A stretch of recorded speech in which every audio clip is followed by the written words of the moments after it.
Hello student, प्रश्न वाली 3 का दूसरा प्रश्न है। देखिए लिखा है कोण PBO का मान ज्ञात कीजिए। कहाँ है PBO यानी कि ये जो नीचे में कोण है इसका मान ज्ञात करने बोल रहा है।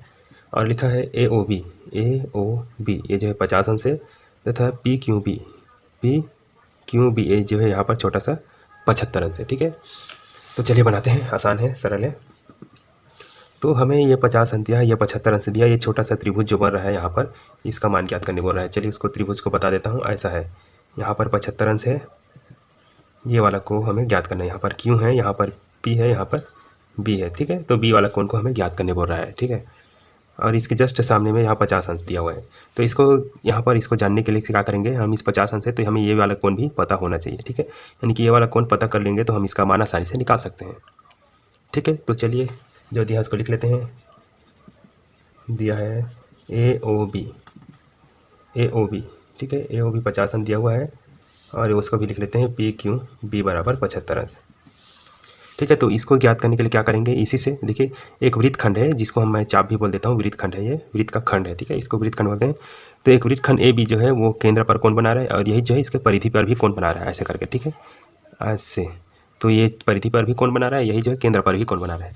तो प्रमेय में हम पढ़ चुके हैं। ठीक है, या फिर आपको नहीं पता तो बता दूं, जब किसी वृत्तखंड जो है केंद्र पर कोण बनाता है और वही जो है परिधि पर भी कोण बनाता है, तो केंद्र पर जो बना कोण है वो परिधि का डबल होता है। ठीक है, परिधि पर बने कोण का, अर्थात ऐसे लिख सकते हैं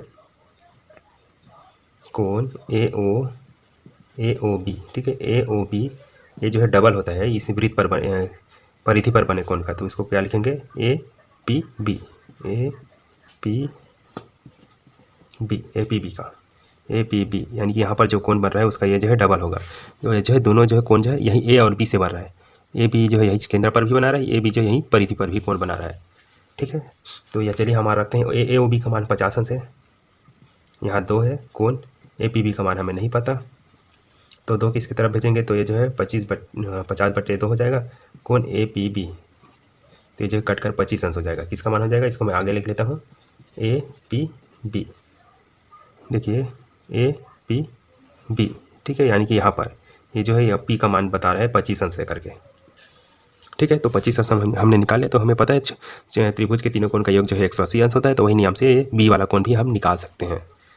ठीक है, इतना सब हो गया।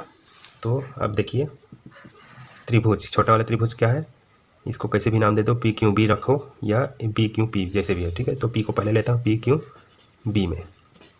PQB में तीनों कोण को जोड़ेंगे तो 180 अंश होता है। तो लिख सकते हैं पहला वाला कौन सा कोण, इसको लिख लेते हैं, इसको क्या लिखेंगे, 75 अंश वाले का मान क्या लिखा है, देखिए PQB। ठीक है, उसके बाद इसका 25 वाले को लिख सकते हैं QPB। ठीक है, यहाँ पर ऐसे ही लिखा है, APB लिखा है, तो A को नहीं लिखेंगे क्योंकि ये जो है त्रिभुज से बाहर है, तो हम Q को लिखेंगे QPB। और तीसरा कौन, ये B वाला है जिसका मान ज्ञात करने बोल रहा है। यहाँ पर प्रश्न लिखा है कि PBO वो नहीं है, यहाँ पर क्यों लिख लेते हैं। ठीक है, वो जो है इस बड़े वाले त्रिभुज में है। इन तीनों को जोड़ते हैं तो 180 अंश होता है। ठीक है, तो हमें जो 2 ठोका मान पता हो गया है। देखिए क्यों वाला कोण जो है 75 अंश है, तो यहाँ पर 75 अंश लिखेंगे। ये P वाला कोण है, P वाला कोण का मान 25 अंश है, तीसरा का मान नहीं पता, यही निकालना है। तो PBQ बराबर 180 अंश, ये दोनों जुड़ जाएगा। देखिए कोण PBQ इधर 180 अंश है, ये दोनों जुड़ जाएगा, जुड़ने के बाद इस पर भेज देंगे। ठीक है, तो देखिए 75 और 25 जुड़कर 100 हो जाएगा, लेकिन इस पर आने के कारण वो जो है ऋण हो जाएगा। ठीक है, इधर रहता बराबर किस पर, तो वो प्लस में ही रहता, लेकिन इधर आकर माइनस हो गया। ठीक है, तो कोण PBQ बराबर 180 में 100 घटाएंगे तो 80 अंश। ठीक है, और यही हमें निकालना था। ठीक है, तो यहाँ पर PBQ है, तो इसको हम Q को हटा के O भी लिख सकते हैं, 80 अंश ही रहेगा इसका आंसर। ठीक, कैसा लगा आपको ज़रूर बताना होगा। ठीक है, और सब्सक्राइब नहीं किए होंगे तो सब्सक्राइब कर देना, वीडियो अच्छा लगा तो लाइक कर देना, कमेंट कर देना, मुझे आपके ये सब इंतज़ार रहता है। ठीक है, मिलते हैं इसके अगले प्रश्न के साथ।